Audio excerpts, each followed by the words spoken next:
Several North Korean soldiers captured by Ukraine died from injuries, Zelensky says. CNN, Ukraine's President Volodymyr Zelensky said Friday that several seriously wounded North Korean soldiers died from their injuries after being captured by Ukrainian forces. Our soldiers managed to take them prisoner, but they were very seriously wounded and could not be resuscitated, Zelensky said in an address on Friday. He did not specify how many soldiers had been captured. The soldiers were believed to be the first North Koreans taken as prisoners of war by Ukraine. South Korea's spy agency said earlier on Friday that one wounded North Korean soldier who was captured by Ukraine had died from his injuries, Yonhap News Agency reported. CNN has reached out to South Korea's National Intelligence Service and Ukrainian authorities for comment.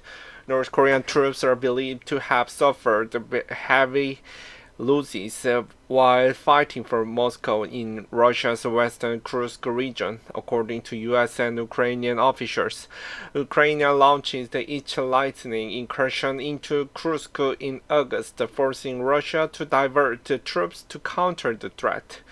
Zelensky said that North Korean military has been facing severe losses and accused Russia of sending them to a battlefield with minimal protection.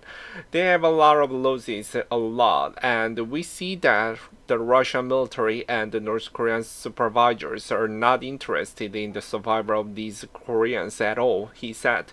The Seoul's spy agency said Friday it received the information on the capture through real-time intelligence sharing with allies, but did not specify any country by name. Neither Moscow or Pyongyang have officially acknowledged the presence of North Korean troops in Russia. U.S., Ukrainian, and South Korean intelligence estimate, however, put the number of North Korean soldiers in Russia at between 11,000 to 12,000, some of whom have already engaged in combat operations alongside tens of thousands of Russian forces to assist in recovering parts of Kursk. Ukraine estimates more than 3,000 North Korean soldiers have been killed or wounded in Kursk, while a senior U.S. official said North Korea has seen severe hundreds of casualties, both killed and wounded, in the region since October.